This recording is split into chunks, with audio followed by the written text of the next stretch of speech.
Oh, check it out. There's actually fans. There's not many of them, but still. Did you read this? Yep. Although for fans, they sure do complain a lot. There's Sam girls and Dean girls, and what's a slash fan? As in Sam/Dean. Together. Like, together? Yeah. They do know we're brothers, right? Doesn't seem to matter.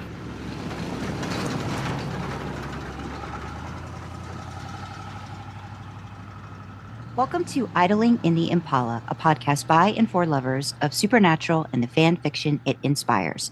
I'm Sandra. I'm Karlee, and we have a special guest with us today. We have the author. They are on AO3 as applecrumbledore, but they have introduced themselves to us as Roni. And I don't do these intros, guys. I'm failing. Don't worry about it. So this is, y'all know how slick Sandra is with this stuff. I am not as slick. So she has a beautiful opening paragraph written for me that I'm just going to read. So our guest today, Roni, known as applecrumbledore on AO3, which is a killer name, by the way. And they've been on AO3 since 2015. I'm telling you this, you don't know how your stats for AO3. They have written 45 fics for various fandoms. The webcomic Check Please, volleyball manga series Haikyuu, I'm going to go with. It's got an A and an I in it, guys. I don't know. The American sitcom Letterkenny, The Canadian sitcom. Sitcom. Fucking sub that in. I don't even know where. It's to the ended in Anne, and I was like, American. Full Metal Alchemist, which I am familiar with. Video games, which I need to check your list of fics because I need to see what video games you're writing about. Their fics under fandoms have gotten an insane amount of hits. You are the person to aspire to. One of them has got 80,000. That is insane to me. Insane.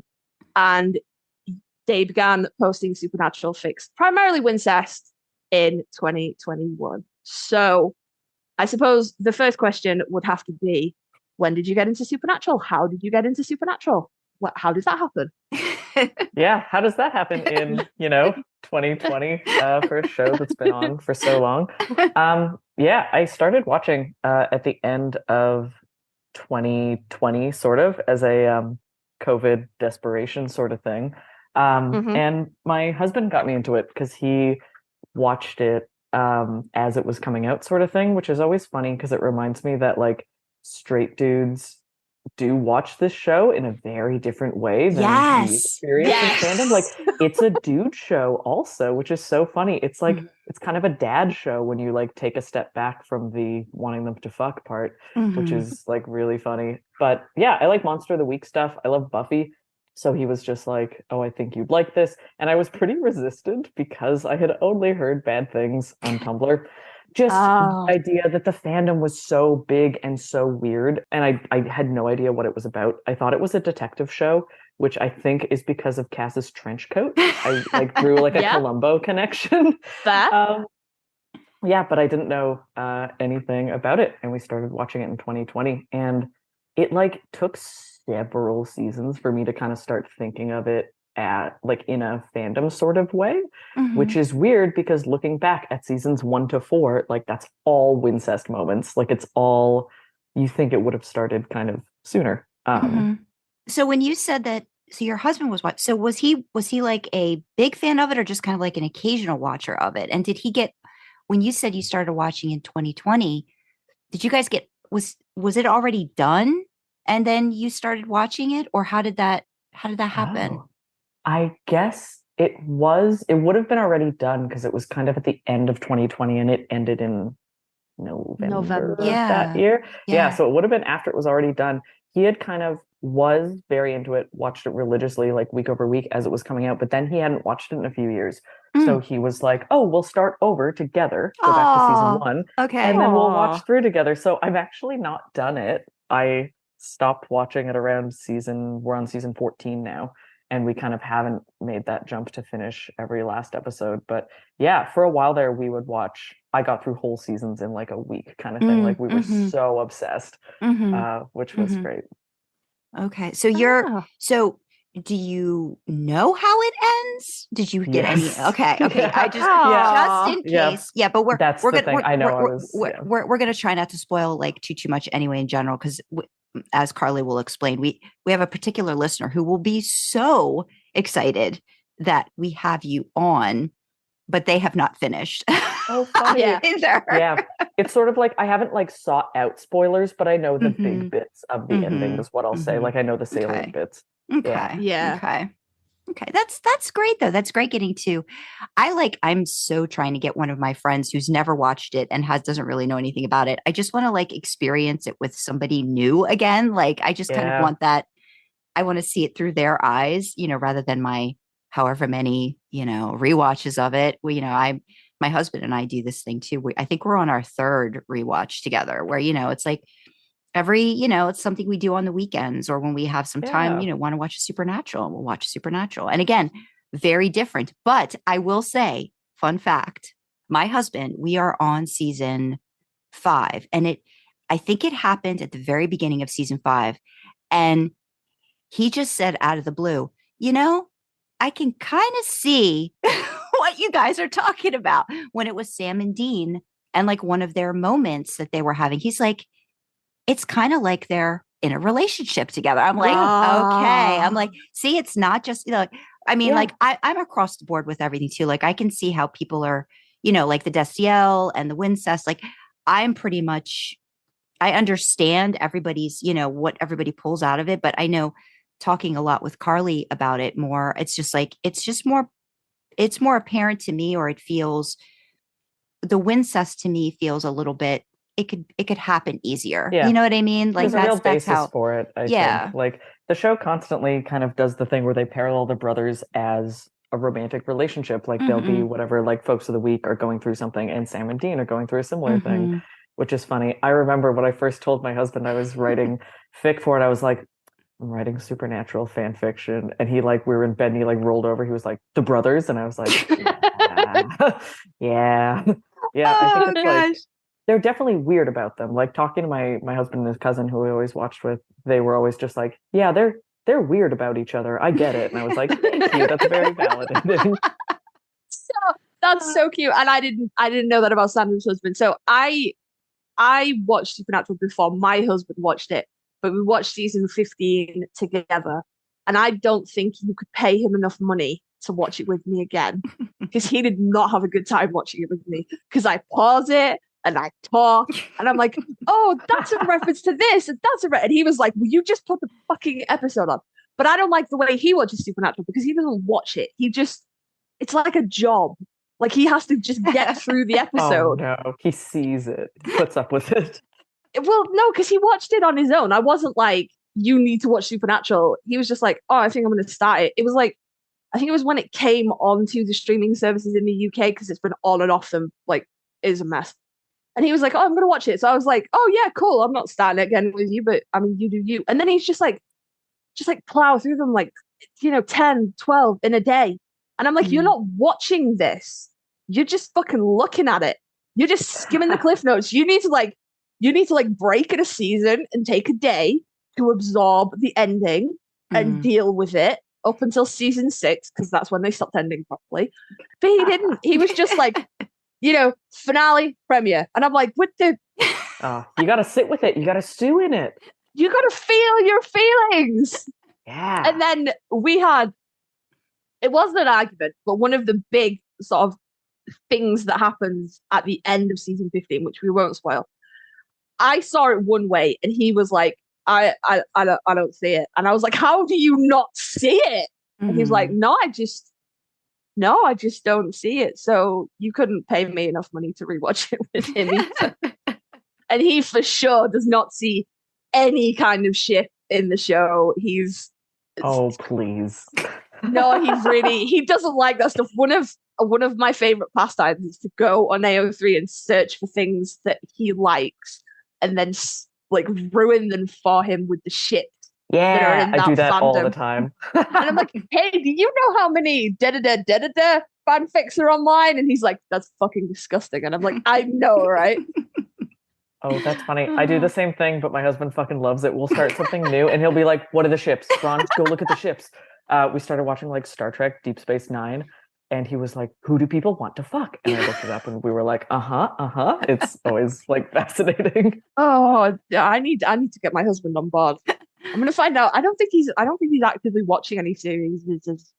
No. Maybe if he does a rewatch eventually, if he does a rewatch on his own, he will come to the conclusion as eventually Ted did. Like, okay, I see it now. Like, it's one of those things where I think, if you watch it enough and you really pay attention, because again, if you're skimming it and it's layers of stuff. So if you see a layer of it, it's, if you don't really go too deep, you're not gonna see it. And so, yeah, I think that's kind of just the way a lot of people ingest entertainment, very surface level, which is great about the, it is like, it's a dad show too. Like, and it's just amazing how one thing can be so many different things for different people. So yeah.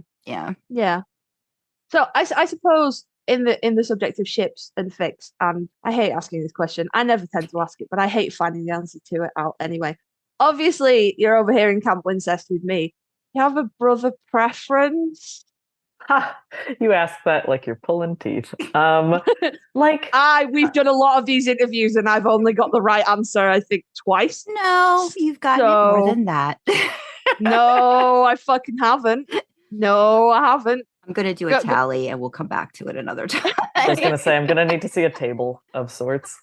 Don't encourage her. There'll be a fucking PowerPoint presentation. Don't encourage her. She started quoting scientific studies now and research papers, and I can't keep up. But yes, no, I'm going to be over here holding up all of Sam Winchester, all on my lonesome. Are you coming to help test the weight, or are you over there on Team Short Hair? Okay, I think I like them both. No, that's not an answer. Nope. Is that not an answer, Sam? Nope.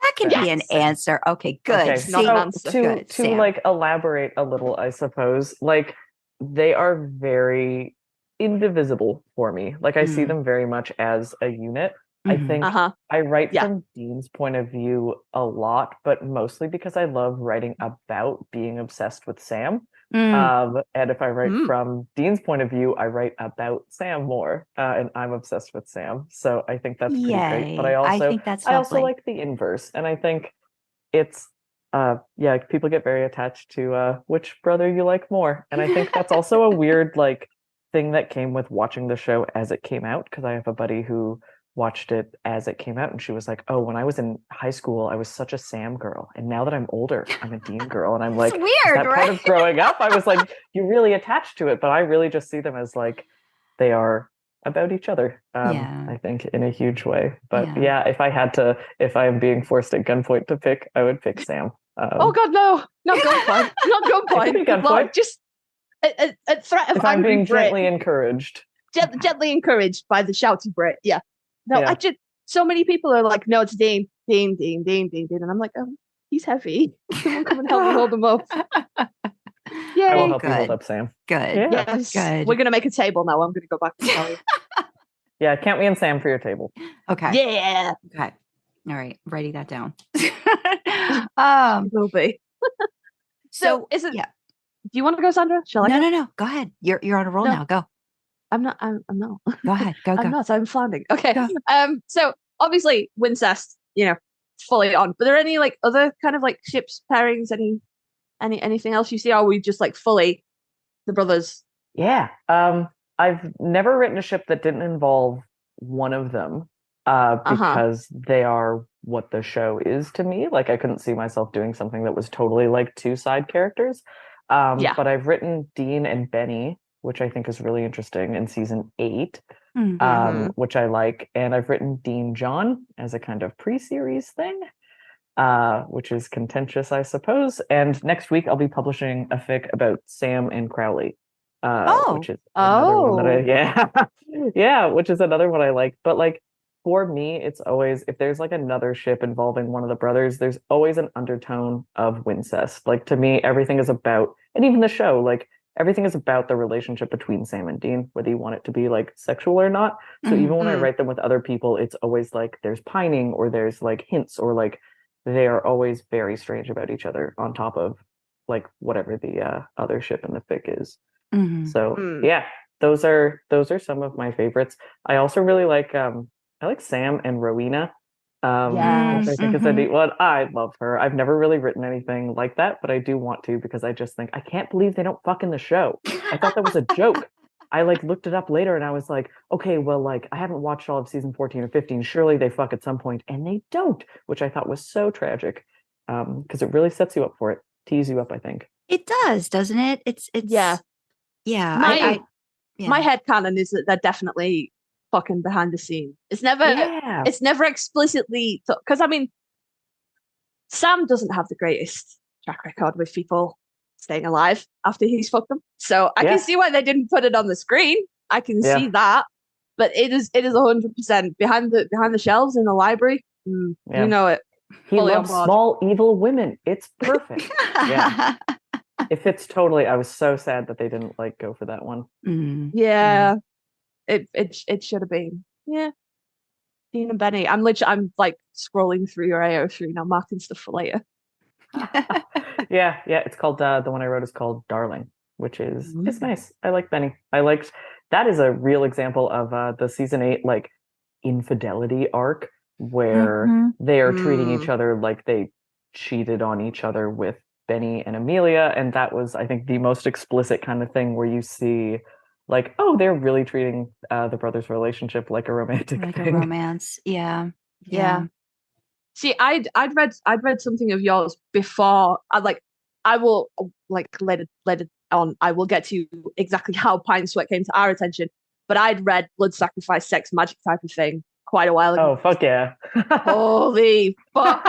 This is the tits. I love it so much.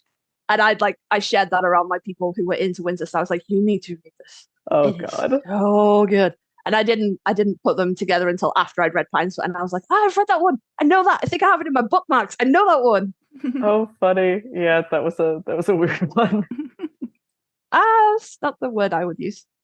Oh, weird is not the word. It's the tits. Seriously. I recommended it to everybody. I was like, you should read this. Sandra, thank you. did I send it to you? You should read it. It's really good. There's a lot of. I think we talked about it on Pine Sweat, so I think I have it. Yeah, I got it marked for later on AO3. Yeah, it's Junkies adjacent. I will say. Okay, gotcha. Yeah, gotcha. Yeah. So I'm gonna go mark up your Bennyfic as well and be like, read this later. Sweet. On. Okay. Do you want to take the next one, Sandra? Well, I mean, we know that you've been posting fan fiction for a while, but when did it actually officially start in terms of your love for it, and like when you got into writing it and all that kind of good stuff before Supernatural? Honestly, like my whole life. I have probably been writing fic since I was 10. The first one that I can find is I have a notebook that I still have from when I was 10 years old where I wrote Naruto fan fiction. Okay. And it is fucking incomprehensible because I was 10 years old. I'm reading it and I'm trying to be like, why is Naruto mad? This is so weird. And it's vaguely romantic, but I was 10, so I don't know what sex is. But Naruto and Sasuke kiss and stuff. Aww. So a very long time, but I never get into fandoms in the way that I'm into Supernatural now, in that I don't I've never really interacted with people before. During my intro, you mentioned I have some fics that have gotten a lot of hits, and that was always just they're very old, and it's also just the kind of thing where I would just write something and fling it out there, and I didn't even reply to comments, which I've learned recently is rude, so now I reply to comments sometimes. So it just didn't occur to me because I wasn't part of a community, Right. I didn't know anyone. I didn't really blog about it on Tumblr or do anything. So this is kind of one of the first real times that I've been part of a little community or that anyone knows my name. I have my little Supernatural side blog on Tumblr, which is the first time I've ever done that. Which is, it's been a very rewarding and weird experience also. Just interacting with humans and learning about fandom drama has been taxing, but ultimately rewarding, I guess I'd say. Would you post on Tumblr your works as well? And then cross post? What came first? Was Tumblr how for Supernatural specifically, or just fandom in general? I guess I'm interested in the Supernatural part, because I know for me, it took a little while to kind of find a community on Tumblr too. So I'm curious as to how you navigated that with Supernatural. Yeah, I started just straight up posting them on AO3. I didn't really Okay. make a Tumblr and start talking to people until later. But what I did do was like when I was kind of in, I don't have a lot of like weird incest guilt. I don't really like deal with that. Well, I like I hear people talk online and they're like, "Oh, I was a closet Wincesty for years," and I get that that's a Hmm. lot of your environment and how you feel about sex and relationships, and I don't care. Like, I don't really feel guilt around that. But I Hmm. was like, instead of just following Wincest blogs on Tumblr, I would like Google like Wincest GIFs and then like just scroll through Google results for Wincest like GIFs and be Okay. like, no, you're not Yeah. into this. You're not into this. And then I'm like, you're fucking into this. Follow those blogs. Um, so then I just started following a bunch of random people like GIF makers and people who posted about Supernatural. Okay. And then I made my side blog name the same as my AO3 username. And by that time I'd like published a couple of fics so people kind of knew my AO3 handle as someone who was like new and publishing Wincest fics, so folks started following me. Hmm. And now I always post on Tumblr like a link to AO3 and kind of everyone is all involved and all together, which was Oh. nice for Pine Sweat because like Hmm. maybe we'll get into this a bit later, but like I was talking about how I was working on it for like maybe 6 months before I started actually posting it on AO3. Hmm. And it was very nice to have folks who like followed me and knew my writing and were like, "Oh, I'm so excited for this thing that you're working Oh. on." Like I'd never really had that before. It was very, Yeah. very It's rewarding. People are great, very isn't nice to it? me online. I like don't really know what to do with it. People are so nice to me. Oh. Yeah. And yeah, we definitely have to talk about that because the one thing is like your self control to actually get all that written before posting. Yeah. Yeah, Yeah. it was difficult, but the thought of like I have no what do you call, I don't know, follow through or like perseverance. So I was like, if you aren't virtually done this fic by the time you start posting it, you will leave it, fallow for like a Mm. year, Do you half have a done. lot of whips right now? Like, do you have a lot of stories that you've like started and haven't No, finished? actually, I don't Okay. really. I work on essentially one thing at a time. I always have. I don't really have a head for keeping multiple things in my head at once. Nobody I does, sort but of, we keep trying to say that we yeah, yeah. do. I have a little file with notes for things that could become fixed, but I don't really Hmm. start something until I'm done, like ready Good to job. really tackle it. Yeah, Good thank you. job. The only thing I do have on the go now is I kind of started when I finished Pine Sweat, I said that I would write like outtakes, sort of like Oh, non-canon, like fic Nice. for my own fic. hmm. Because especially because I had people, it's funny with the nature of like the fic being about it's a time travel thing, and there's Hmm. because there's young Sam and Deans and older Sam and Deans. I was really worried that people would think that the primary ship of the fic would be one of the younger kids with one of the older guys. Hmm. And because that's kind of the spicy nature of time travel fic, I think a lot of the time. Hmm. But it wasn't. And I had people being like, not to be gross, but it would be cool if young Dean fucked older Sam. And I was like, well, it's like not going to happen in the fic, but I'll write you a weird little something, sure. So I have a little file going with Yes. like different little scenarios, a little epilogue where they're at Bobby's, like a kind of, yeah, sort of just Aw. outtakes to go along with the original fic. So that's been on the back burner for a while. Hmm. But mostly I don't have at most like two little guys going. Okay. Good. That sounds very, very sane of you. Yeah, I gather that's like not how most people work. Oh no, that's totally how I work. I used to post fics chapter by chapter and write them in between, but I found there would be really glaring like shifts of tone and like atmosphere in between the chapters that I didn't like. Yeah. So my current work in progress is a series, and the first few were one shots, but then when it became apparent that the universe had decided bitch was going to write a book, um, and I had to write a multi-chapter, I was like, no, I have to finish this all before any of it goes up because otherwise it will be a mess. And Yeah. also, I don't know if my brain's just going to go, and we're done with this, and I'll have to Mhm. leave something unfinished because Yeah. that will kill me. So Yeah, yeah, that's always the risk. I write like that. Sandra tends to write and post and write and post, and I don't know how she does it. How do you do it, Sandra? Tell us your ways.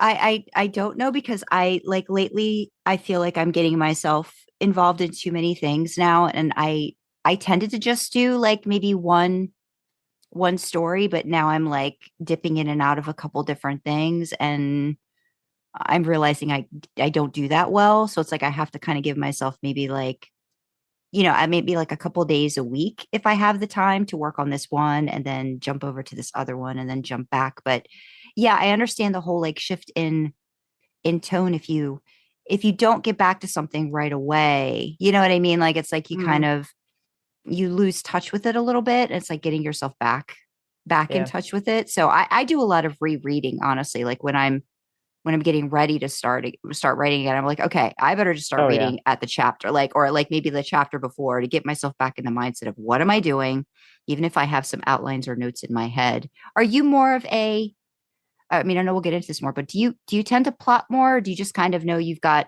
a beginning, a middle, and end? Because we got to talk about when we get to Pine Sweat. Like that is just amazing in terms of that. But like, do you have certain points that you want to hit and then you just like kind of fill in the gaps like along the way? Okay. Yeah. I'd say like that's much closer to the way that I work. Pine Sweat was an exception because it is the longest fic I've ever written by far. I tend to go in the like 20K sort of one shot range.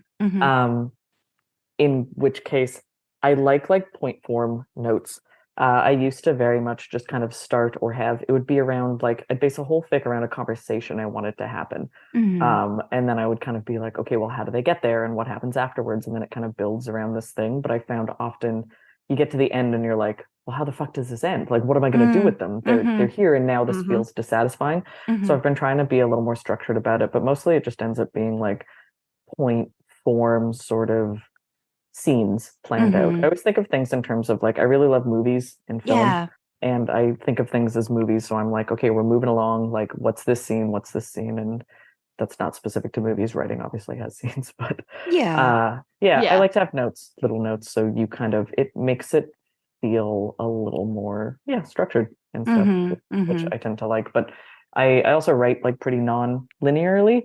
Like I don't always start at the beginning. I'll kind of, whatever I'm in the mood for, I kind of, if I know what happens later, I'm like, oh, I'm really jazzed right now to write this scene, and I jump ahead to the end and stuff and kind of fill in the gaps, which is messy but fun. Yeah. No, that's great. Yeah, I'm a scene person too. I actually, just like an aside, but do you, because I've heard that some people just they when they read, they don't actually like see what they're like, they can't picture it in their heads. And I just find that, like, my husband, like recently, he was like, so when you like think of this thing, do you get a picture of it in your head? And I'm like, well, yeah. And he's like, I don't get that. I'm like, what do you mean? It's like if I read something, I don't then visualize it in my head. I was like, oh, and I didn't know there were people that it was like that. And I was just like, he might have that thing. I don't know what the thing is, but I was just like, no, I know there's a thing. Yeah. It's a thing where you don't have like, you can't see images in your mind. Because I have a friend who has a thing, and she was like, it took me so long to realize that people saw things in their mind's eye, because I can't do that. He might have that thing. I don't know how I would be able to write, like if I couldn't do that, because I literally, like, I'll get a scene in my head, or I'm like, I want this scene to unfold, so I need to write it. Like as I'm writing it, I'm seeing it kind of like, I was like, oh baby, I'm so sorry. I'm like, that sounds horrible. And he was just like, yeah, I just don't. I'm like, oh man. So I could see why he's not a big reader. I mean, that kind of like makes sense to me too, that I would think, someone maybe wouldn't necessarily do a lot of reading unless they had to, if they didn't have that, film kind of rolling in their head as they're reading. So yeah. I'm very, very visual, both because I love film, but also I illustrate like sometimes, or I'm an illustrator, not professionally or anything, but I love drawing. And I always just like, I see things as comics in my head. Gotcha. I have to ask then, did you do the artwork for Pine Sweat with the branches? Oh, yeah. That was beautiful. Oh, if it was someone else, I would have credited them. Always credit artists. But no, it was me, so I didn't think to mention it. Well, because I like art by me, which seems stupid. I know. I skimmed stuff, so I was like, I maybe would have skimmed over if you'd credited an artist. I loved that so much. That was awesome. Yeah, thank you. I originally planned on doing way more illustrations. I wanted to kind of illustrate a lot more of the scenes. There's like, I had these few key things in my head that I kind of wanted to do. There's the when they're at the little cabin, I wanted to do Sam standing in the bathtub and all these other kind of like cool, right? and stuff like that. But it got to a point where I was like, and done the story enough to start posting, and I was like jonesing for it by that point because I've been working on it for like 6 months, and I was like, fuck drawing, post it. Post it. But like the little sprigs were a nice kind of compromise between drawing full scenes and still getting some illustrations in there, which was so fun. First time I've ever done that for a fic, but it was so rewarding. Yeah, it was it felt like a novel, like, starting it off and then seeing that little artwork right there. And I love how it changes too, like towards the end and stuff like that. Like, it's actually like on fire and stuff like that. So it was very, very interesting. Yeah, no, that's great. You. That's great to have all that creativity. I've actually got somebody that I've commissioned to kind of do a scene from one of my stories, because I'm just like, I love this artwork. Somebody please draw something from one of my works. So I just like ended up, okay. So I'm so excited to like see the finished product of it. I love fan art. I just think they're so amazing. Just so amazing. It's so wonderful, especially when it like goes with a fic. I know there's a lot of like bang events where you've got the art and the fic together, and it's so immersive and so lovely. It's always weird drawing real people. Like I come very much from the like video games and anime section of the internet where those people aren't real anyways, so you can kind of draw them however you want. And I find it's very daunting as an illustrator to draw Sam and Dean, because I'm like, oh, these are human men. This is like very challenging. People are so talented in the supernatural fandom. Like some of the art you get is just unreal. Yeah. Have you tried Sam and Dean, or you just aren't ready to like? Yeah. Okay, gotcha. It's not at all at a place where I'm happy with it. Dean is so hard to draw. His face is so weird. Like, no one looks like Jensen Ackles. No one looks even close to the way that man looks. He's very distinct. So I have not had much success, but I would like to keep trying. Good. Well, whenever you decide to share it, I'll be all about like liking it and reblocking it. We'll be hyping it and it'll be great. And all that stuff. We exist in the podcast exists on Tumblr and it exists on Twitter, and we'll be like, oh my god, guys, look. Okay, great, good to know. Yeah.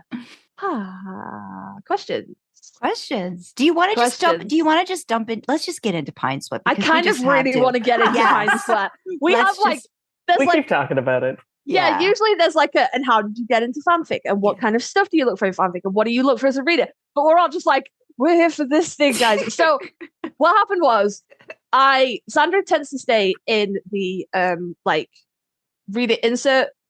I don't want to divide the fandom up into places, but like no, I'm more like the reader, original female character, like that kind of stuff. Like that's my. Well, nobody thought that you were in with Sam. It's fine. I know, but I wanted to state that I'm like Deed, reader, Deed. Oh, I was like, yeah, not 10. Yeah, Sam, no. Yeah, it's gonna be so mad. That's what I'm fucking dealing with. Sam, no. God damn it. Right. It's fine. Anyway, Sandra tends to stay under the Dean Winchester reader, female character. Just Dean, whatever. Yes, one of these days. It's a problem. Yes, it's a problem. Yeah, I was thinking about this the other day, and I was like, I'm gonna write a solo Sam fic. Sam having a nice time with himself. And then now I'm going to have to write a fucking Dean fic and just dedicate it to you. I was like, this is all Sandra wants. This is it. But I hang out in Wincest for various reasons that I've talked about on the podcast. Mostly, I'm assigned female at birth, and those genitals bore me. I'm not interested in that. Give me the dicks.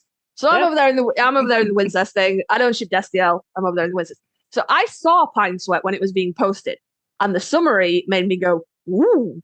But cool. it was still in the process of being posted, and I've been burned before. I'm sure we all have. So I kept looking at it and going, when it's done. And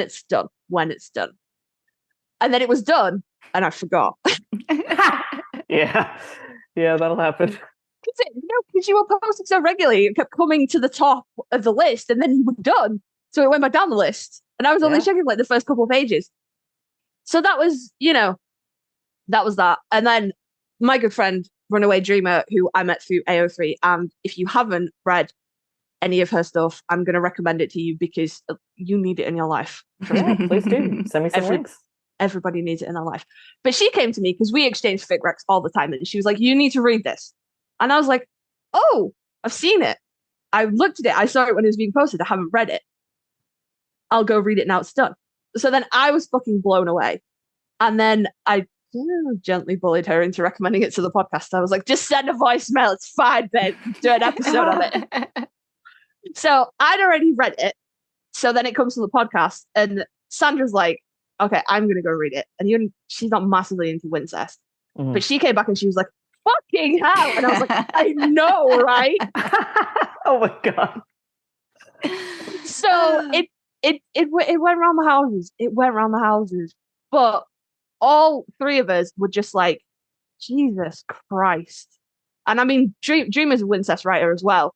So I suppose it's not necessarily surprising that we were all like, holy fuck.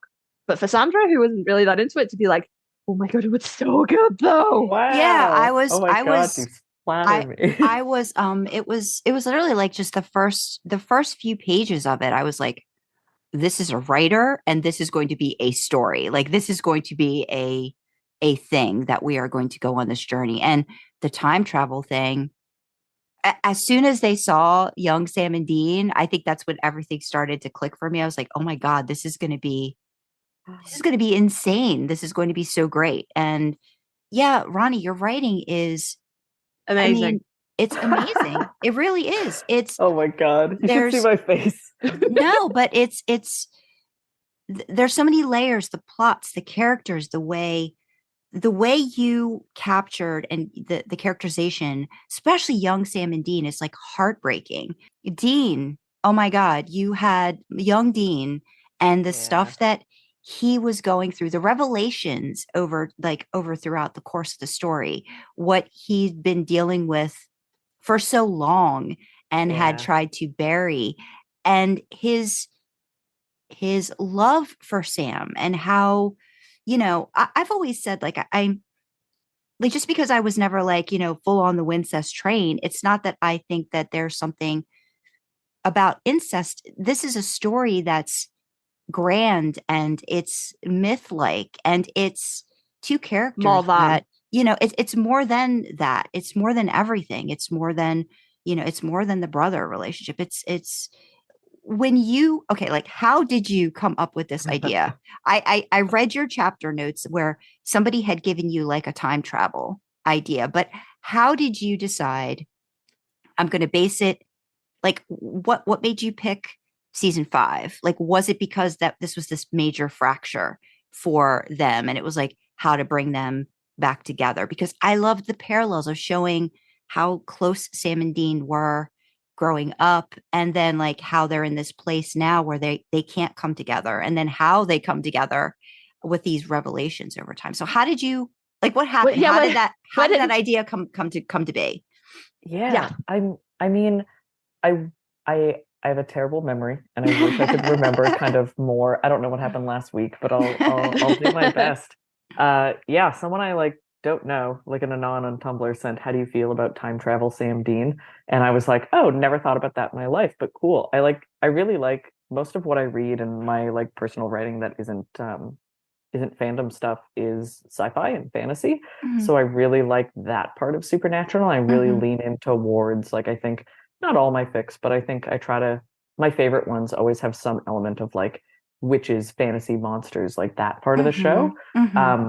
So I knew when I started thinking more about like, okay, in what situation would time travel Sam Dean kind of happen?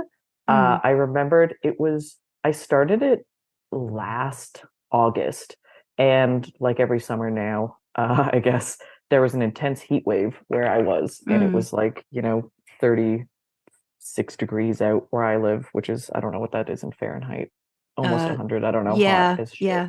And it was just so fucking hot. And I remembered that was like the main thing that I started thinking about, where I wanted to put them in a situation, and I was like, they're camping and it's fucking hot out, because that was kind of what I was living. And I don't remember how I came up with the demigod thing. I think I just remember like I want the monster to make them do stuff. Like I wanted there to be an element of you are being affected by your environment. Okay. And I think, like you said, I think I picked season 5 because they were fighting, because there was that rift. So there was always that bit of like seeing themselves as kids being much closer, not having like risked any of the things for each other that they had risked as adults, which I always think is insane. Like you read a lot of like pre-series Wincest, and they're weird about each other and they're very intense about each other because Dean has essentially like raised Sam, which is like a canonical thing, you know, but you always think like those kids haven't died for each other yet and they haven't spent like their entire adult lives together. So to kind of be in this weird spot in season 5 where they're not getting along, and the like intense betrayal at the beginning of season 5 where Dean's like, I want to forgive you, Sam, but I don't know, they don't really know how to do that yet. I just thought was so fascinating. I kind of love that bit, and it's so gutting. So I think I just wanted to play in that like very sticky. It's so great when they're fighting. It's so awful because they love each other so much, but like season 4 and 5 were like hard watches kind of because you're just like, you love each other so much, but they betray each other so deeply, and it's just, I love that kind of space in the show. So I wanted to write that. Yeah. I'm in the middle of season 5, like in my rewatch now. And it's like, it's right after, gosh, we got through changing channels. We're getting ready for Abandon All Hope, which I'm just like, oh God, this is going to be another gut wrenching one. But yeah, they're just so much of the fighting back and forth and the leaving, right? Like, and you know, and I mean, Karlee and I've talked about this a lot, how it always, you know, at least in the beginning, it kind of felt like, you know, Dean was always the one, you know, on tenterhooks about whether or not Sam was going to leave again. And that theme in your story, you know, is pretty prevalent too, that, you know, if he told Sam this, you know, or if he gave in, you know, or even if Sam gives in, what's to say Sam's, you know, maybe not going to leave again, or, you know, like different things like that, like how very not obsessive. It's just this, this is my job, you know, and this is what it's all about. And that's why my heart, like, you know, I have a, you know, Karlee has a connection with Sam. I have a connection with, you know, with Dean in terms of like growing up and sacrifice and, you know, different things like that you do for family. And it's just kind of, it's gut wrenching. Yeah. For the longest time, I'm going to put myself out there. I started watching, because Karlee likes to tend to do this. I started watching Supernatural just because I saw, you know, the little Netflix screen, and I saw Jared, and I knew him from Gilmore Girls. I said, "Oh, hell yeah, same. Jared." I said, you know, okay, I'll eventually watch it. I found out that, you know, it was getting ready to do like its 14th or 15th season. It was getting ready to wrap up or whatever. So then I started watching, but it took me. Sam was wait. Sam was not I'm telling this bit. Okay, you tell. I'm telling this bit because they are a Sam fan. It was Jared that brought Sandra into Supernatural. Would you like to hazard a guess which season she abandoned Sam and took up with Dean? Take 4? a guess. 4? Nope. 5. 6. I don't know. Oh. 6. With the fucking body and the jeans and the waist. And one of the first seasons where he had good hair.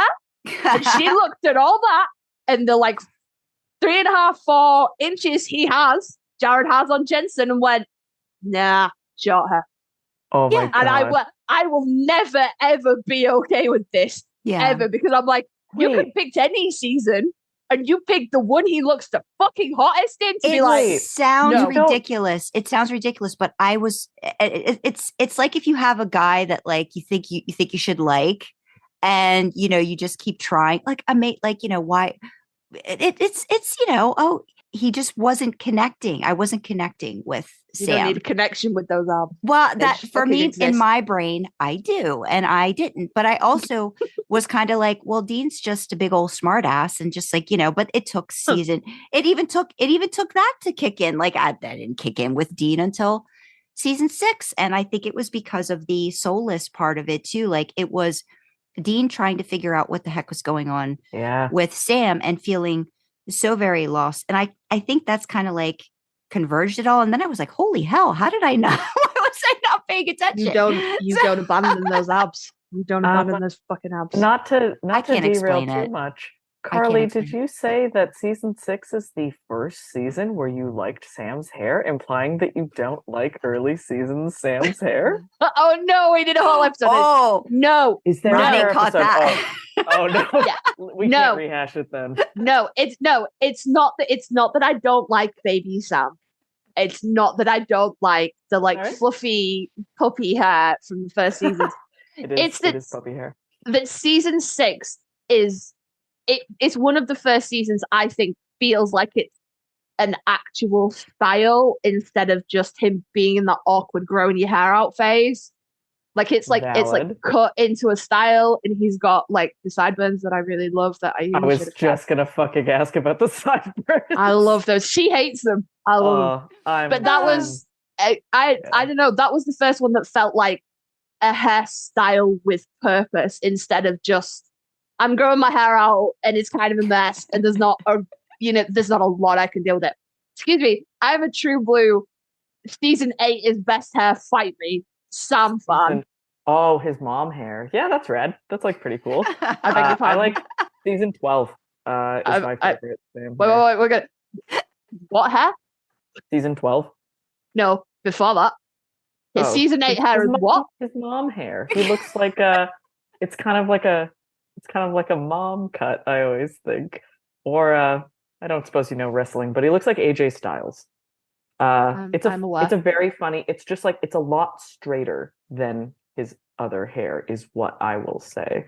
I love that I totally got out of this completely because you guys started talking about Sam hair. So I love it. I love that I'm off. I'm sorry. We can get back on. I'm glad. No, I'm glad because then we can move past it. But yes, we're not. We're coming right back to it. We have to move past it.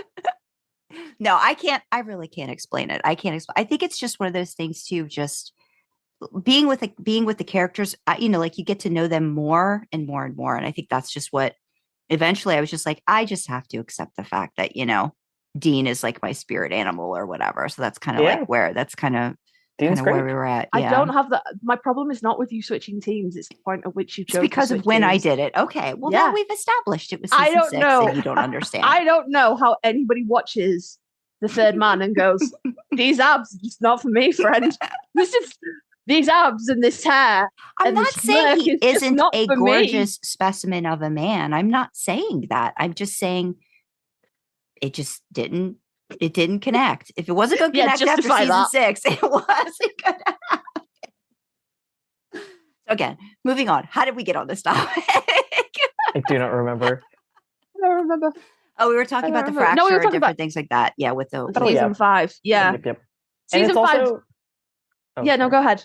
No, go ahead. It's just like it's before things get a little too complicated. Yes. I always think, like a lot of the time when I'm thinking of when to place fic, you think of what has happened, but also what hasn't happened yet. Because sometimes if you have your own kind of idea where could be canon, but canon splits, especially something like this where it's like it's in season 5, and I could probably pick an episode where this starts. I don't like to get so granular with it, but it's the kind of thing where it's like if too much is going on in that season, then you're kind of like, well, when would this happen? I try not to be too focused on canon, but I do want my stuff to like feel canon in some way or like fit in with the narrative of the show. And after season 5, I think it just, depending on what story you're trying to tell, things get very complicated. So you'd be like, well, if this is season 7, why aren't they talking about Leviathans? And you'd be like, well, is that even that season? We can't get into that. Yeah. But it's kind of, it's sort of, you got to make sure it fits in that. And in that early bit of season 5, there isn't a ton of big world stuff going on that I couldn't ignore. In my mind, I feel like it felt like it was it happened like right after the end episode, like when they got back together. Yeah, that's what I got. It looks like I was figuring it was like before they ended up in heaven and the big soulmate revelation anyway. I was like, that's where it felt like to me, especially the little bits that Sam was talking about in terms of like, the other hunters and stuff like that. Yeah, that's where I thought of it as. I couldn't tell if it happened before or after the end because Dean doesn't like reference the end in Pine Sweat because I was just like, that's too much. But it is after Sam does his little break and works at that bar and stuff and then comes back, so which I think is like right around there. The other thing that I like about season 5 is if you take Pine Sweat like as its own little canon, it means that Sam is dead at the end of the season and Dean is alone, which is like 10 times more gutting if they go through what they go through in Pine Sweat and they're like in love and they're like, great, we're going to be together. And then Sam has like a few months before he's in the cage. Yeah. Awful. That is, it's season 5 is one of my favorite seasons because it's so Sam centric, but also I feel like you can't watch that season and not admire Sam, because I would have burnt everything to the fucking ground. Everything. Because how do you go with your, Dean and Bobby and everybody that's supposed to love you go, now you're fucking up. No, you're not strong enough. You're destined for bad things. And he just takes it and he's so calm. I would have burnt it to the ground, every bit of it. I would have been like, nobody has a world now. Fuck you guys. Fuck you guys. So yeah, I think it's a good place to set that kind of conflict and stuff like that. I just went and Googled season 12 Sam Hare because I couldn't remember it off the bat. Yeah. I will let that slide. I don't think it's as good as season 8, but I will let it slide. Agree to disagree. It's a good haircut. I'll let it slide. But it's only because I'm currently looking at a picture of Sam from the British invasion where he's tied up and it's an accent. Oh hell yeah. Yeah. And I'm like, you can persuade me of a lot of things if I'm looking at that. So he's all sweaty and damaged. It's great. Yeah. It's one of the best torture scenes. Like he's been tortured a lot, and that was a really good one. Yeah. Yeah. Anyway, I'll stop taking us off track with hair and seasons now. We can get back to the actual meal. Gosh.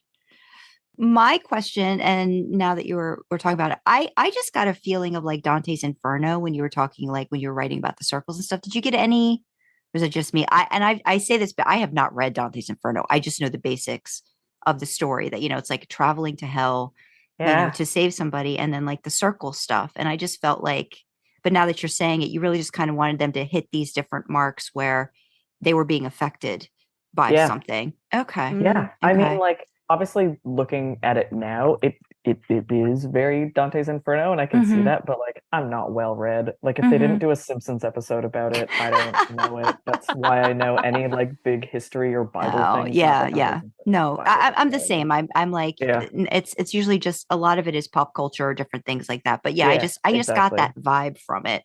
A lot of just themes. Karlee and I were having this discussion, just about like writing in general, like how other people will pick things out of your story that you're like, I didn't get that. I wasn't going for that, but great if you found that. Did you get any specific, like your reactions to comments and stuff like that? Was there a lot of, oh, is this based off of this? And you're like, oh, I didn't think of that. Or like, did you get a lot of that? I'm sure the feedback was incredible because we looked and saw how many hits it had gotten like a month or so ago. And we're like, and there was like a bunch of comments and kudos and stuff. So yeah, the amount of like engagement I got on it was absolutely nuts. Like that was kind of the first time I'd ever published a fic in installments, like on a weekly basis, which was super rewarding. There was a ton of stuff where people got stuff from it that I didn't expect. I think one of the most rewarding thing was that folks didn't know what was going to happen, which was so rewarding because this was I had read it so many times as I was working on it that it just seemed so boring to me. Like I started writing it in August of last year and started publishing it in March of this year.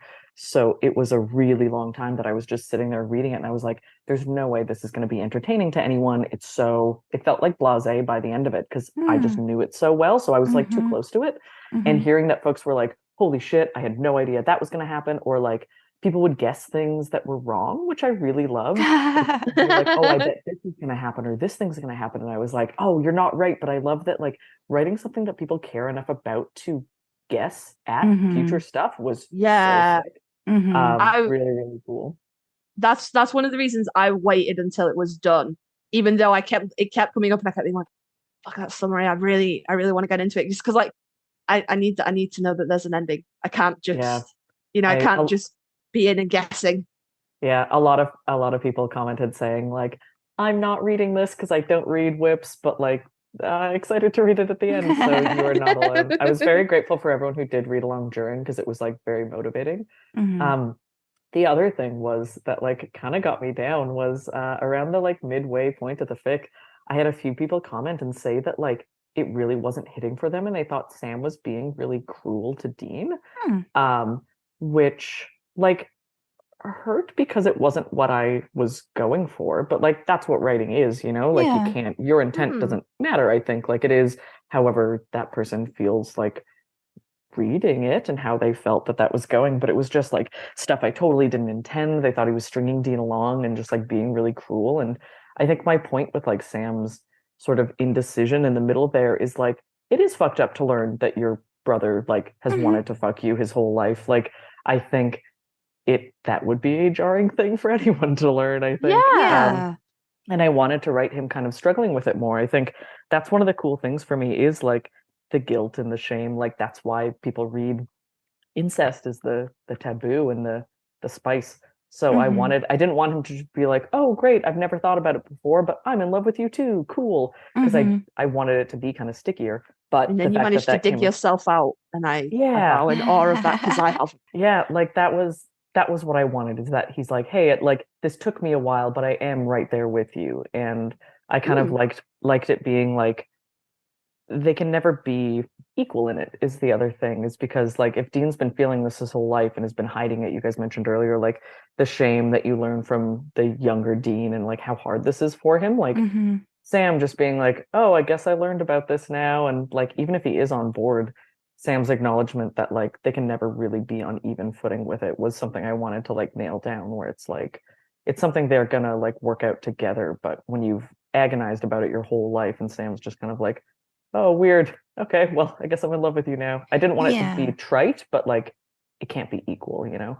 No, and I mean, I didn't get that. I didn't get that feeling from it. It felt like the struggle was very real for Sam in the moment. You know, like you said, if Dean's been trying to figure this out back and forth or whatever, or just keep it squashed. I mean, I love the interactions that they have with their younger selves. I picked up right away that just, you know, again, Dean was all about protecting Sam. Both Sams, didn't matter. It was Sam. It was young Sam, and he immediately gloms onto Sam. But like how hard he was, I felt, on his own younger self was just so very apparent and so very indicative of Dean, you know, like, and how he struggles. It's just, well, you're going to have the actual version of my younger self fucking up.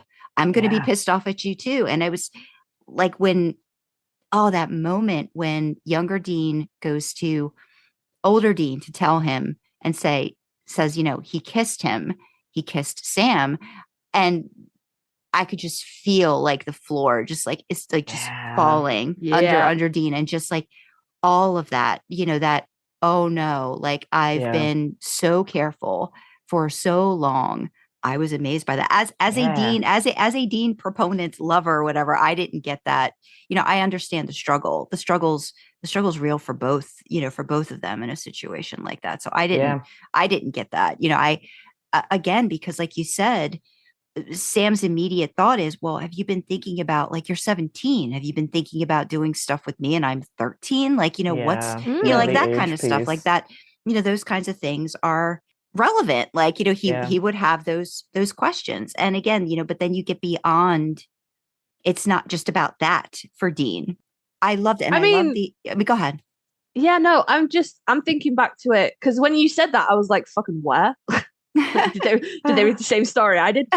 Because I remember, as like, you know, Sandra's coming at this from a more Dean perspective, but I remember being mad on Sam's behalf that he was trying to, like, you know, like pin Dean down, literally and metaphorically, I suppose, and be like, will you give me a straight fucking answer? Will you talk, like, just talk to me? And being, you know, being frustrated on Sam's behalf that Dean was doing Dean, and being like, nope, we're not going to talk about it. But then he was fooling around with him but still not talking. And I really remember being really frustrated and being like, oh, fucking, oh. I think it's like wild. Oh, sorry.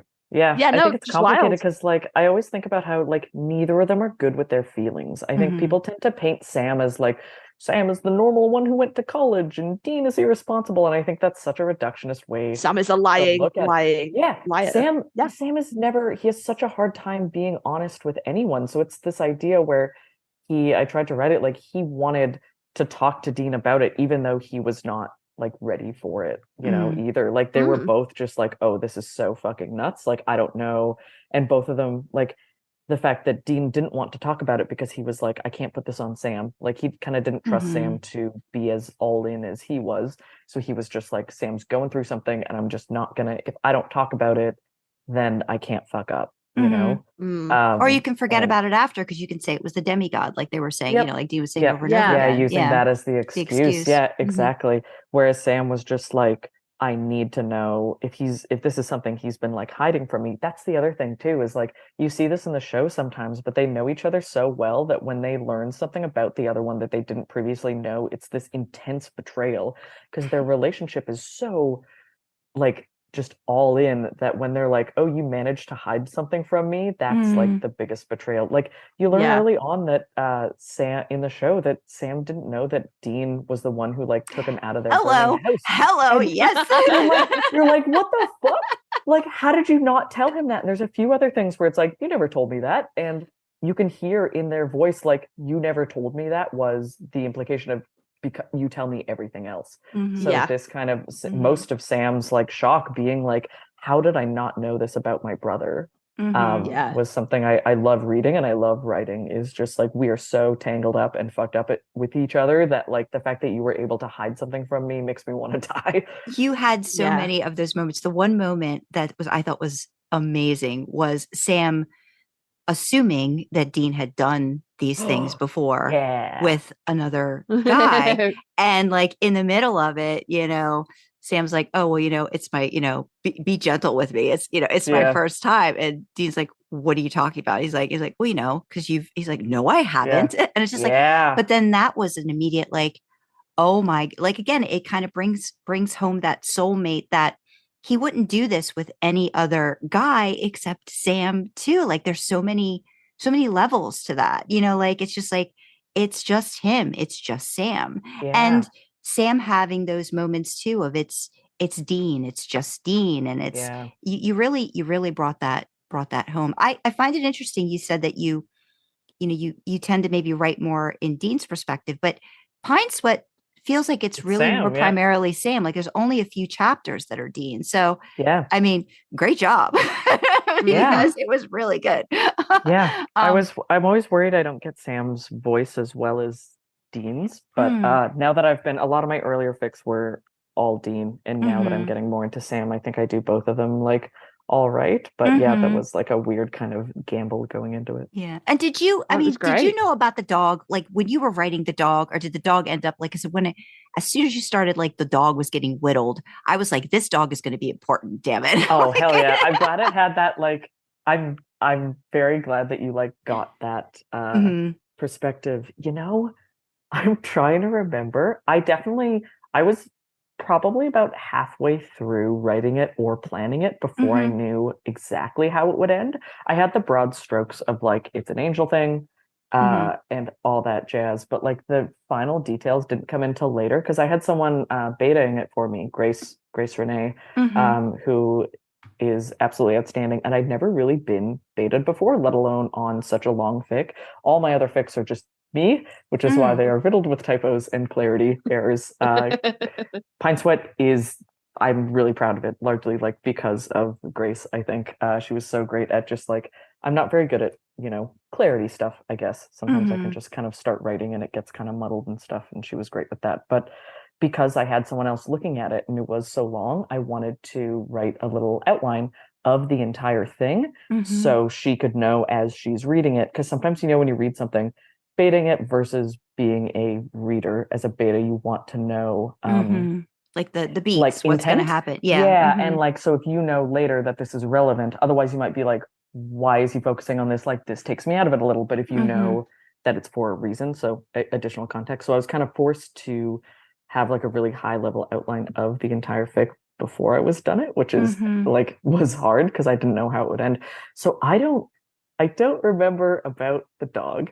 It was there not at the beginning. At first he was just whittling because I love whittling, and it's something I have a little whittling kit, and I like to whittle when we camp. I'm not good, but it was just one of those things that I thought would be sweet to add in a little story about camping, because that's something that I like. And then it got the significance later. I kind of just added it in, but I think it ties it together really well. Love it. It's so great. It's so awesome. I love that Dean started whittling when Sam wasn't around. Like, I know it's just like a couple lines, but like when he was away at school, like, and he learned it from Bobby, and then how it becomes just this thing that, that Sam had it with him the whole time when he was growing up and didn't know where he got it from afterwards is just, it's so beautiful in so many ways. Like there's a part of that story, that's still there, even though they won't remember it. It won't have the same meaning, but then it does. And it's Yeah. just Yeah. question at the end, when young Sam and Dean, after Cass comes in and they get told everything that's going to happen, and Sam and Dean, go off themselves and talk. In my mind, they're expressing like Dean's telling him basically, and it's all going to get washed away. Was that your intent in that, or is that just something we can figure out on our own as readers, or we can decide, like what they talked about before? Totally. Okay. That is an excellent question. The reason I didn't write it was because I was kind of like, how could Dean say too it? heavy? Yeah. How could he ever and who am I to write telling your like kid brother that you're in love with him? Like that is something that's so heavy and so big. So I just thought it would be more powerful if I didn't put the words down. Yeah. But yeah, in my head, I don't know how.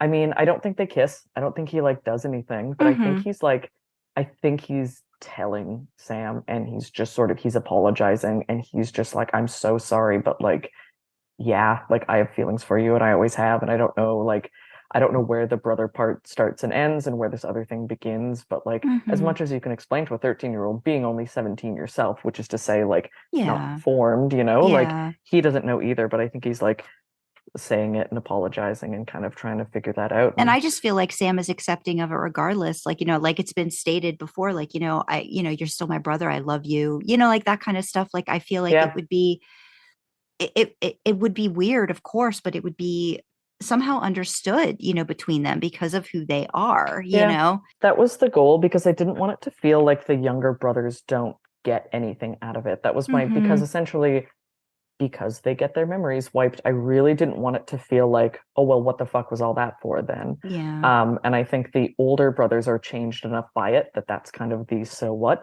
But I wanted it to feel like the younger pair, like, got their happy ending. So at the end, like, Sam has his hand over Dean's kind of thing. So you get the impression that Sam is, like, down. Like, he's... I mean, yeah, he's not just like, oh, great, let's fuck, because he's fucking 13. But he's like, oh, this is like, okay. And I don't think he would be like, oh, great, I like you too, because that's not. Right. That's too much kind of thing. But I think he would be amenable to it. And I get the idea that if they didn't have their memories wiped and they somehow had like a separate timeline where they got to live and exist, that Sam would be like open to it, or would be, it would be reciprocated. This idea that like no matter when Sam and Dean get together, they are like meant for each other. So that was lovely. Yeah. I do think it was a really great sort of moment where you don't need to say anything because everyone's going to have a different interpretation of that conversation, and you can just let it be.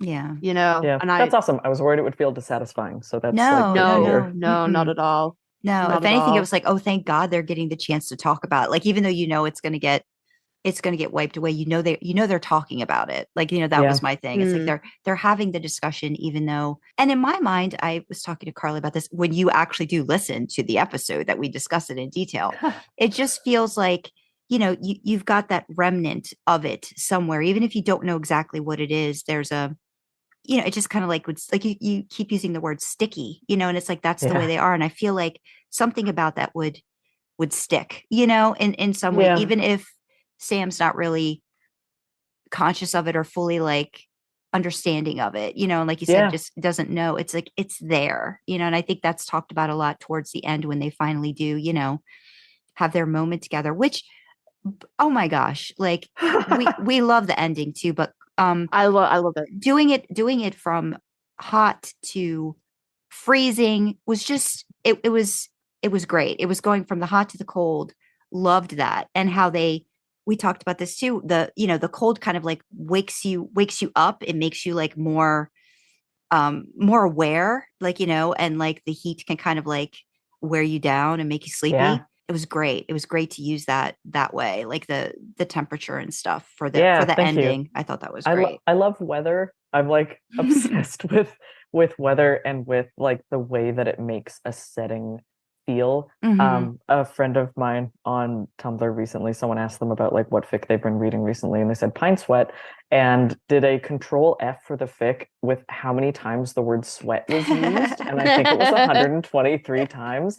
But I was like, that's the awesome thing about weather for me, is like the way that it like sucks and it hurts, and it's like when you're camping with no air conditioning and it's 40 degrees out, you're sticky and you're gritty and there's dirt on your hands. And I talk a lot about like some of my favorite themes are like the dirt under your nails, or like the fact that they fucking stunk. Like all of Pine Sweat, they don't shower. It would be so gross. And just that, like, and then switching to kind of cold always feels so cold and clean to me, like this kind of sort of thing. So I was very happy to kind of, that is another thing I did not plan, was going back to the winter at the end and having them do that. I love those moments when you're writing and it's just like, oh, this is what should happen, or this is what I should do. Like that's magic. That really is. Those are magical moments. It sounds like you had a lot of those when you wrote, and that's great. That's great. It is. It's everything really like came together in the end. I used to like in earlier versions, not anything I wrote, but I had little notes like they like full on like fucked in the forest, like penetrative sex, like earlier on, like they didn't wait until the end. And then I was like, you're camping, where do they get lube, how are they doing this, where are the kids?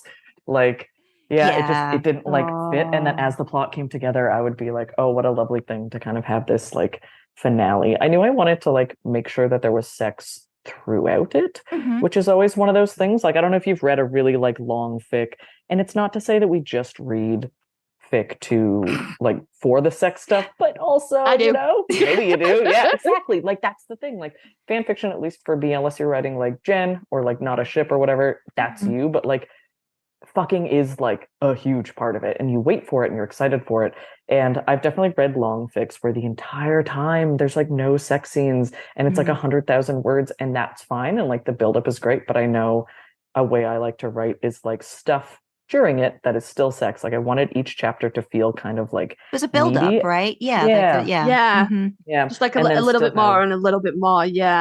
Yeah, and then for them to actually like have this kind of more drawn out, not hurried sex scene at the end was hopefully like I wanted that to feel like a little more rewarding and different, not just like, oh, you're blowing each other again, but this kind of like big thing at the end. So I'm glad it worked out the way it did. Originally it would go ahead. Sorry, no, because that scene has one of like my favorite Dean lines of the whole thing, which is like, you want me to do you? I'll do you. Shut up.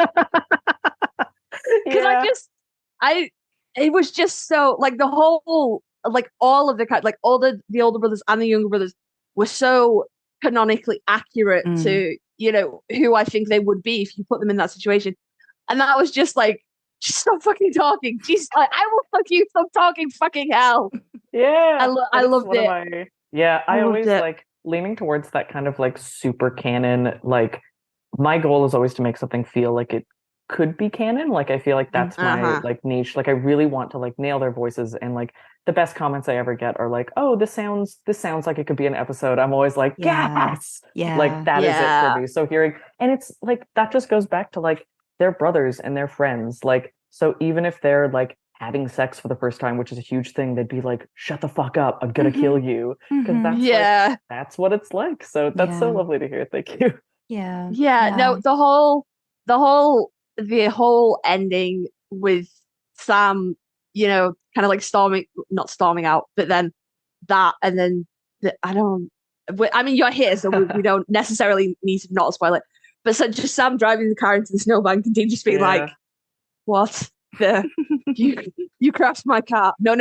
I gently drove it into you crashed my fucking car." Everything about that is so perfect. But for me, it's. And I did say this in the other episode, I don't know if it was something you like intentionally set out to do, and if you didn't, like, it's cool. I just need you to know that this is how how it filtered through my brain, was that everything that was set in the past, it read like it had like a fuzzy filter on it. Like when you watch like flashback scenes, like even in the show, and like the camera filters, it's just like a little bit different, and it's like the color is a little bit different. That's how it felt to me, that like everything that was in the past was just a little bit fuzzy and just a little bit off. But then when you put them back in the winter, and it was sharp and clear again. That's awesome to hear. Just so cool for me. because we only had like a tiny little bit of them. Like I think they were in Detroit, weren't they? And it was cold Something and like snowy. that, Yeah, and we only had like a tiny little bit of that in the beginning of them going to bed and then waking up in the past. It was just so cool, and I was like, because it could be like, is it the demigod? Is it the heat? Is it the nature of time travel? It's just a little bit fuzzy around the edges, and then you come back and it's cold and it's sharp and it's crisp and it's clear, and it was so fucking cool.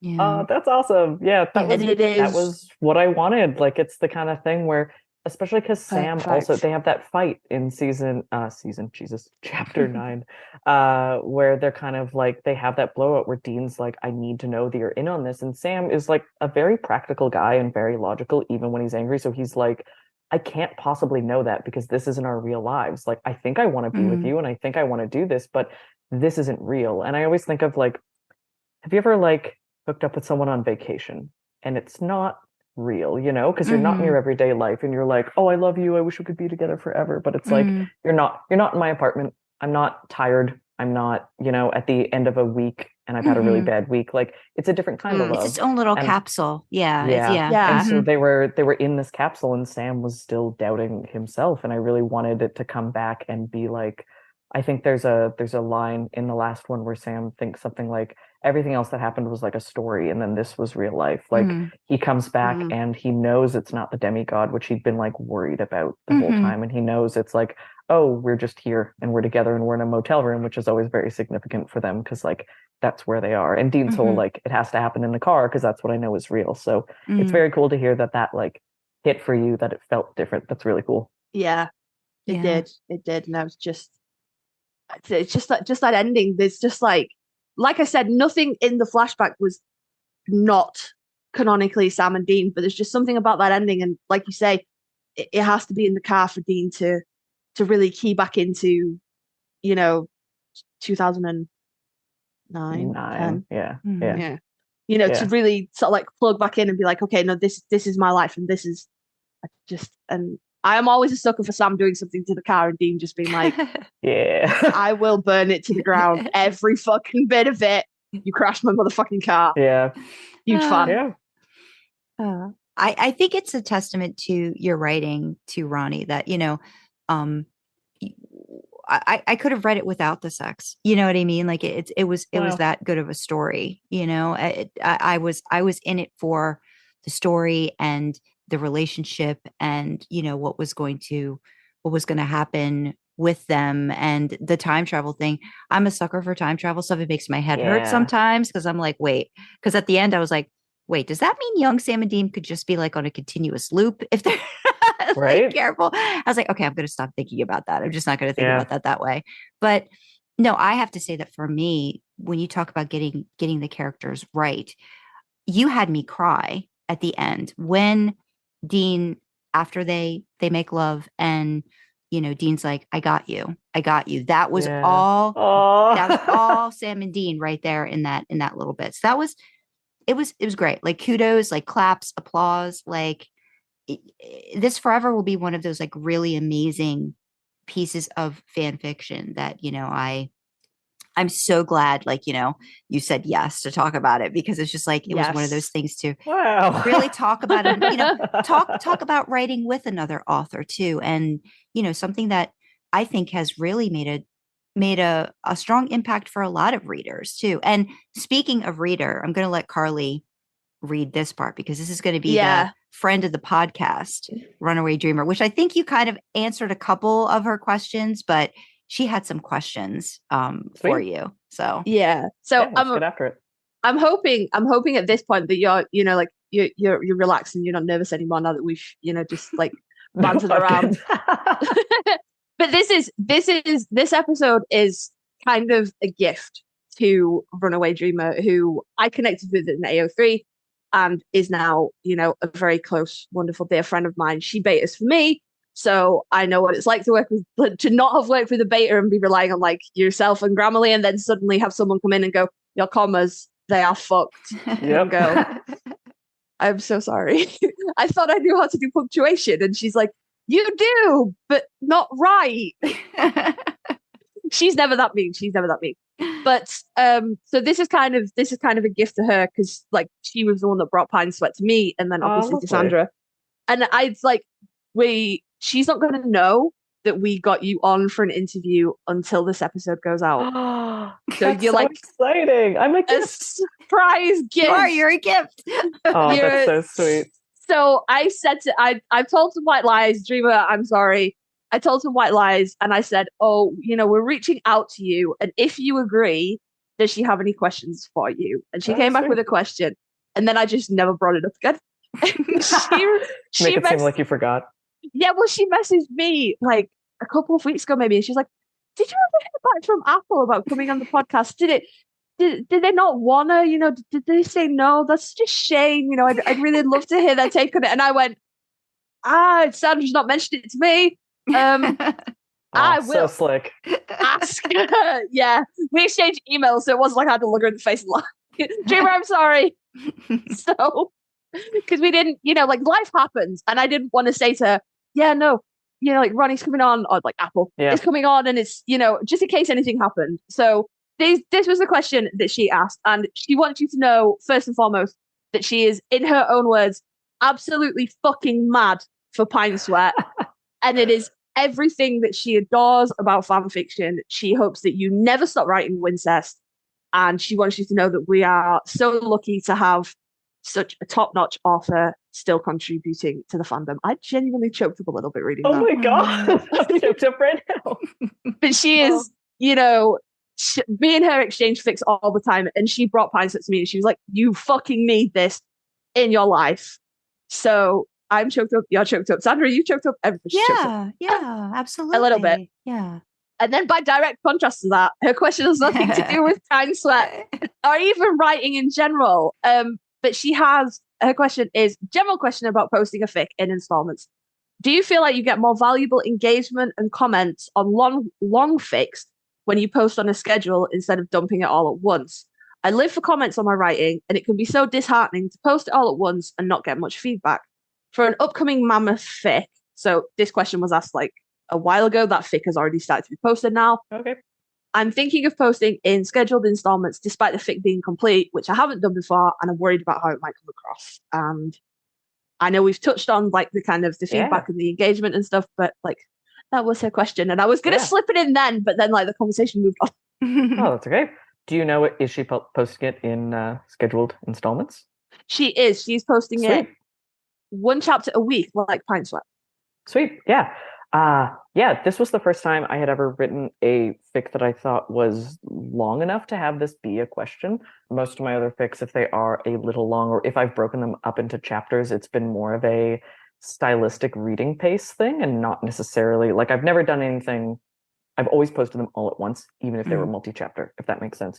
So this was my first time doing I always think of it as serialized, so I'm going to say that. My first time doing like a serialized thing, and it was a super positive experience. Like I really liked it.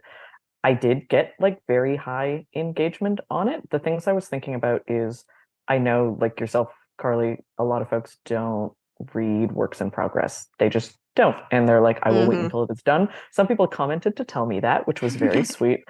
So I knew, is this going to make people not read it until it's done? Maybe people don't want like a weekly thing.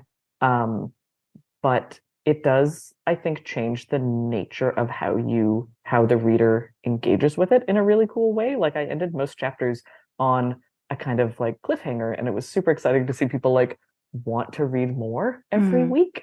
It was just very exciting to have people like stoked for like care about what's going to happen next. Sandra, you said that you would read it like just for the plot and for stuff like that. And that was a goal of mine. Like I wanted it to be a cool story. I wanted it to be things that I like to read and kind of think about what would be the most engaging. So it was very fun to do the weekly thing. And I mean, for me, I got, by my own standards, it's definitely my most popular supernatural fic, like by far, in terms of AO3 stats, which was like very cool. People would also send me like asks on Tumblr being like, oh, that was so cool. And it was just, I've never experienced anything like that before. Like it seemed like people were reading it and talking to other people about reading it, which was just, I felt like a fucking celebrity. Like, Yeah. I've never, it was so weird. It was Yeah. so weird. It's But kind of I like also- television, right? Like you don't really get that a lot anymore unless it's like a show that, we'll only post once a week or like, on a schedule and then you have to wait for the next bit. You get Yeah. people talking about Yeah. it. But what's Yeah. great too, like you said, is so I'm wondering once it was done, have you noticed the engagement still being very high? Because now all those people that, were waiting are now like coming back to the story and still like you're getting, I would Yeah. imagine you're still getting waves of like, comments and likes and kudos and different things like that. Yeah. Like not really, actually. In the weeks that followed posting the last chapter, there was stuff as people who were like waiting for chapter 10 Mhm. to come out eventually read it. But otherwise, no, it's like totally dropped off. I don't Well, get some that of them many are like comments on it. Karlee and they'll remember later and then they'll come back and Yeah. do it. I think Yeah. that's Yeah. great too when you've got something there. Like you said, if you've had stuff posted for a really long time and you'll still get people occasionally, coming onto it or kudos or commenting and stuff. It's like, oh, it's great to know that it still lives on for people and Yeah. it's still something new that somebody can come across when they search for it, and Yeah. that kind of, but this is something, and because again, Karlee and I are we are vastly different in like what we primarily search for, but amazingly infuriating things with Sam and Dean. If Me or Dreamer? You've got to read Karlee's Demonic Junkies, but Okay. they're not done with it. They're not done with it yet. So we're on alert that it has to get finished at some point because there has to be a happy ending of some sort. But really great things. And Dreamer, my personal favorite, but the current one that she's doing right now is the Sandman verse, which is amazing. And I did not think I would like it at all. It took one whole chapter. It took the hook. And then I was like, oh, this is what she's doing. Shit. Now I'm going to be all in for Oh. this. But they have a really great story. It's quite old, but they took it from LiveJournal, posted. It's the West series. And it's just Okay. different sort of like scenes, like you were talking about, like pieced together. And it's this journey of, the boys kind of just fucking around with each other with hand jobs and how it gets, each scene is Hell yeah. progressively different and goes up. And they have an amazing style of writing too. And Karlee just the torment, but it's so Don't want beautiful. To. I don't want to. Everyone wants to torment but them. it's but it I ends just up wanted being to write Paul. it ends up being this really beautiful relationship that you root for them. You want them to figure their shit out and get it together, so they can be together and just have some happy, right? I think that's what it is too. Yeah. You just want them to have some happy. Yeah. That's all of Supernatural. Yeah. You're always just like, maybe now it'll be okay. Yeah. So no, that I would highly suggest both of their works. I think Cool. I think you would greatly enjoy. You'd greatly enjoy. Took down some notes. Yeah. And shameless self-plug promotion for the podcast. If you liked Podfix, Sandra has narrated 3 out of the 4 West stories. Mm-hmm. So Oh, neat. if you prefer to listen to your fiction, we can do that. Sandra likes West. I love West. I do. That was how I found Dreamer. But Sandman, it's huge. He's on installment. I think this is the 5th installment, and this is like this one installment is nearly 200,000 words. Holy shit. It's Long indeed. fucking enormous. And it is so detailed and so it's just I think you'll like, I don't particularly like to be like, hi, please read my stuff, but I think you'll like Junkies because you wrote blood, sex, magic kind of thing. Yeah, and you mentioned that. That's sweet. Yeah, it's not particularly similar to that, but it does feature Demon Dean, and it's kind of like there are some parallel themes maybe. Sweet. Yeah, I'll check it out. That's awesome. Yeah. But Sandman is just, oh my god, it's just so good. I can't even, like, everybody needs to read it. It's so fucking good. It's so good. But actually, while we're on the subject of Sandman and sort of Dreamer's initial question, I'm going to preempt a follow-up question I think she would have had she known that this was going to happen. When you were writing Pine Sweat, did you did you know where you were going to break the chapters, or did you just write it all and then go back in and break it up where you wanted to break it up, or where there were natural breaks? Because she's not having problems, because she's like, it's a threesome in 3 parts, basically, the one that she's putting out at the moment. So we got pre, scene, and post. Oh, it's so fucking good. So she's broken them up where she wants to, but she found it really difficult to like maybe try and make the chapters shorter and put breaks in rather than breaking where it was natural. So I think that would, I'm sorry, babes, if I'm preempting wrongly, but I do think that would have been a follow-up question. How did you break up Pine Sweat when it came down to it? Yeah, I can talk about that. I thought about it a lot. Fab. I did have the chapter breaks while I was writing. And something that was difficult for me was thinking about which to prioritize, making all the chapters about the same length or making them natural. And I went with focusing more on, does this feel like an appropriate place to stop the story? Especially knowing that it's, when you release it serialized, it actually really does matter where you end it, because the reader won't get another for a whole week. So if it feels dissatisfying for them, they sit more in that dissatisfaction than they would if they were reading it all at once. So if you were to like look at the word counts of each chapter, some of them, like some of the later chapters in Pine Sweat, are twice the length of some of the earlier chapters. And like the Dean chapters are both very short in comparison to some other ones. Like it goes from, one chapter is like 12,000 words and some of them are 6 or like 7. So it varied a lot, and I was worried that that would feel dissatisfying, because you're like, oh, I waited a whole week for something half the length, but it didn't come up. And no one told me that they felt bad that it was short, any of the short chapters.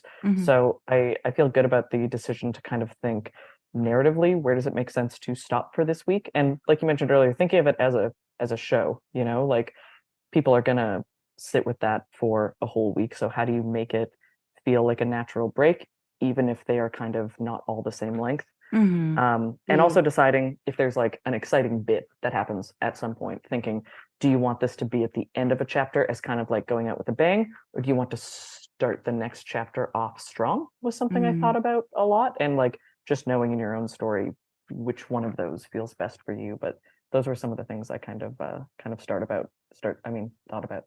And the other thing was, like, I did have the vast majority of the fic done before I even started to post it. So if I wanted to change those chapter breaks, I still always could. Yeah. Like, I was halfway through chapter 9 before I started even beginning to post chapter 1, which gave me 8 weeks to finish the last chapter and a half, and I still almost fucked it up. I was almost late. Yeah, I could not have done it under weekly pressure. I don't know if Dreamer's doing it under. Oh no, you said it was mostly finished. No, it's completely finished. Okay, sweet.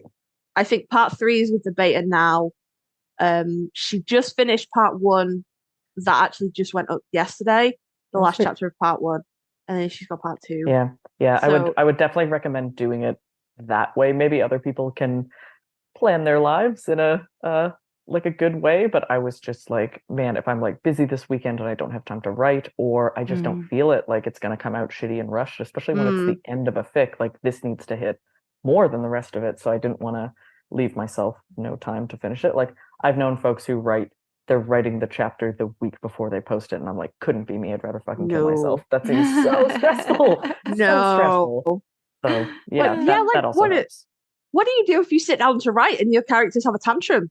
And this shit's got to be up on Friday and it's Tuesday. Yeah. Like, no, what? No. Yeah. I'm like, I'm depressed. I'm not in the mood to write, you know? Like, and it's, that kind of pressure I don't think I work well under. So if anyone is considering doing the serialized thing, finishing as much of it as you can to take the pressure off yourself, but also because there is stuff that I went back and changed in earlier chapters, because later I was like, oh, that actually doesn't work. There was going to be another circle of the like demigods effect, actually, that I ended up not writing in. It was like violence at the end, because I didn't know how it would end, and I just kind of made up these however many circles there are, and then I was like, wait, I don't want them to get mad at each other. That like doesn't fit with what I'm doing with this at all. So I just went back to an earlier chapter, wrote out the bit where they said that was one of them, and then it wasn't one of them anymore. Yeah. which the reader doesn't have to know about because I hadn't posted it yet. So that Mhm. kind of thing's always really good to be able to pedal back on stuff too. Yeah, you don't box Yeah. yourself in, like if you've already like put something out there, you give yourself a little bit of time as you're writing, because Totally. I think I just always think of fan fiction in and of itself as just not really ever truly, it's kind of always feels like a first draft to me, Yeah. as opposed to like, because I do some original fiction too, but I could always probably go back and tweak it, but at some point I just have to be ready to just let it go, and not go back Yeah. and like not really go back to it and kind of just let it breathe and be the thing that it came out of my brain, at the time. So yeah, Totally. it's interesting, but yeah. Yeah, no, see, I'm different. We have a whole Mhm. merch line dedicated to my my way of writing fics, which is it's finished when I fucking hate it. When I can't Oh my stand God. when I can't, you can buy that on a shirt. When I can't stand to look at it anymore, when opening the Google Doc makes me feel sick and I fucking despise it, it's ready to go on AO3. It's finished. I'm done That's with it. beautiful. Yeah. Yeah. But I like to, especially my more recent stuff, I like to end my chapters with a gut punch. So it has to all be done before I start posting it, because if I posted that gut punch and then the next time I sit down to write, I've got to like lead off from that. If I'm in a different mood, the next chapter is going to be a complete shift of tone, and then it's going to be weird. Yeah. So Yeah. I have Totally. to, I have to, I have to get it all out. No, Sandra can just No, I write. think no, write no. a chapter. Goes. I can't do that either. But no, I think the whole fact is that when you write, I think you have to have a goal in mind as to what you're going to get out. Because like you said, I think the scene, the tone, that's important.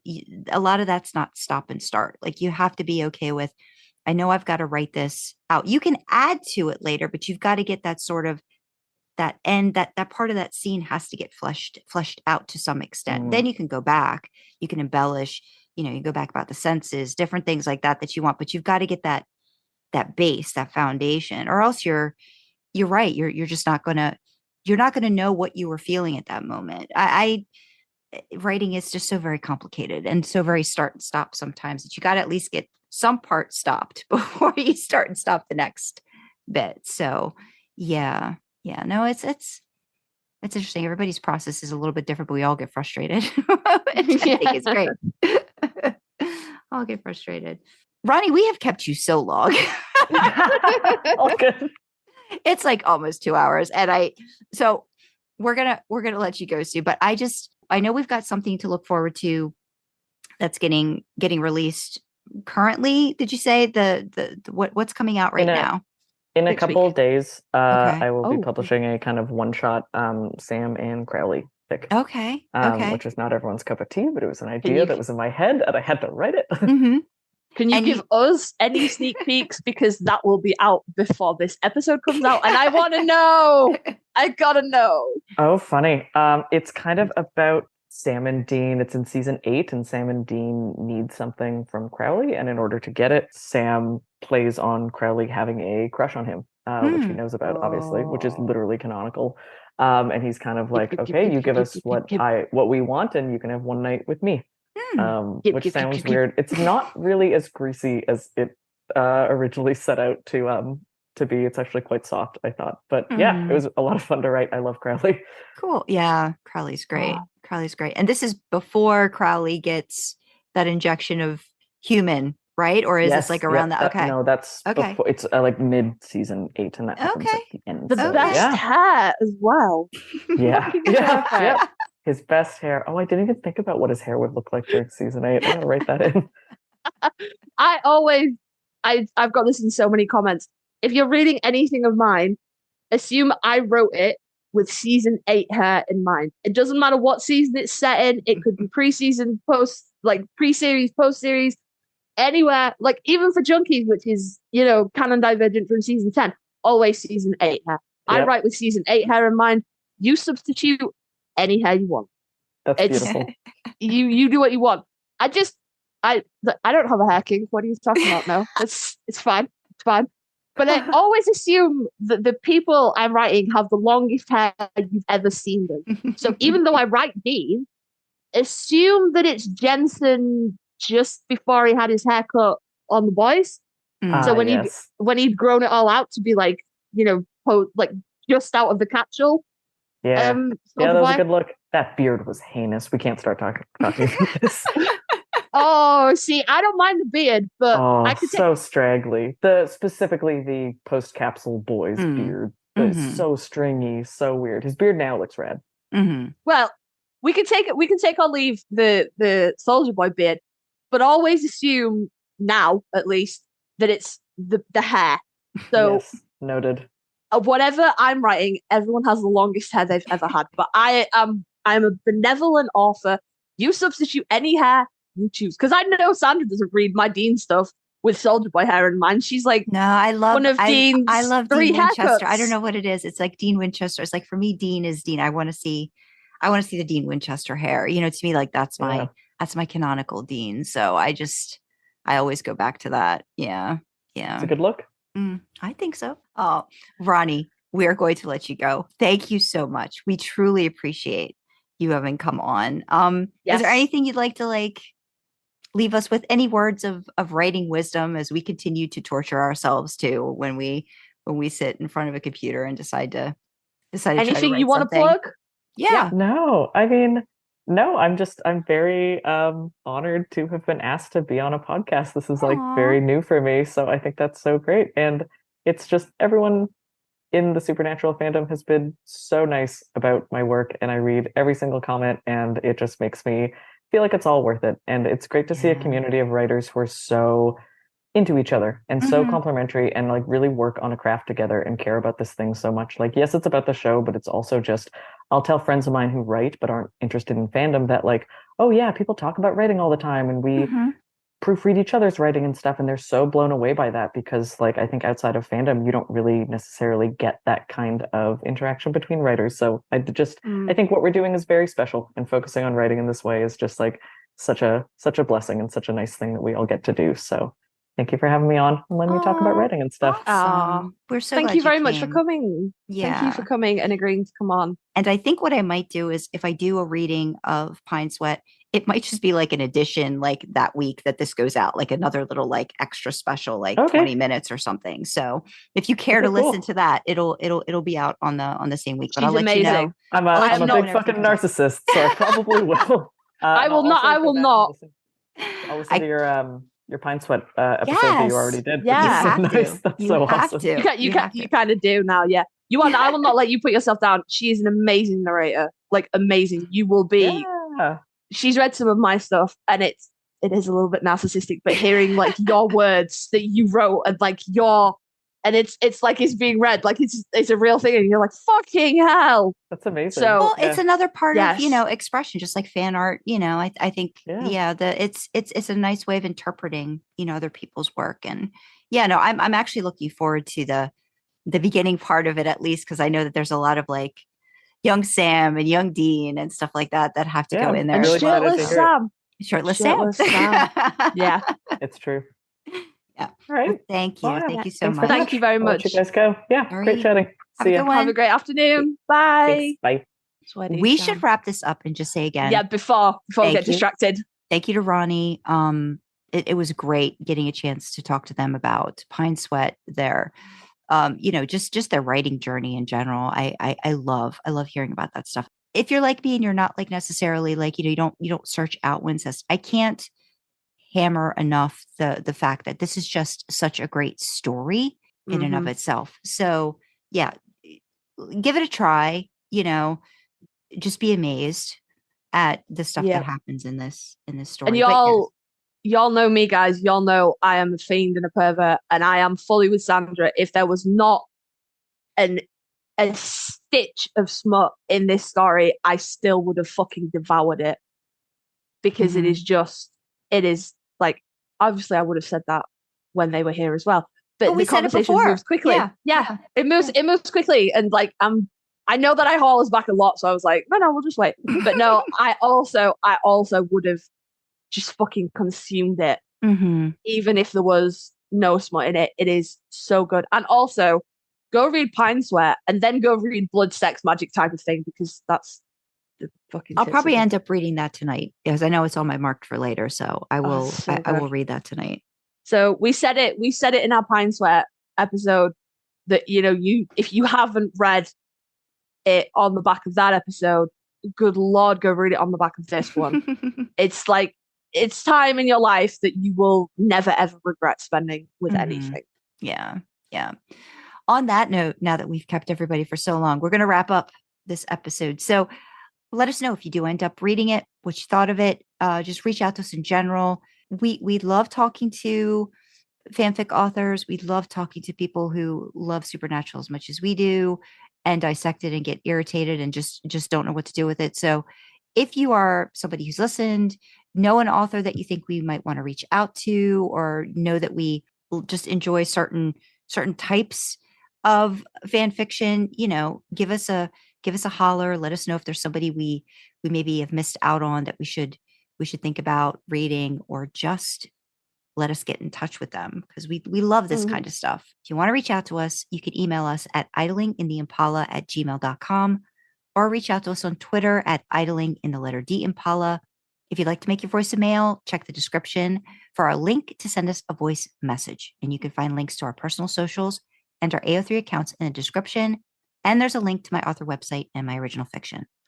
Original fiction. Woo. Hype. Y'all should have read Cowboy Counter by now. So the reviews should be flooding in, guys. They should be flooding in.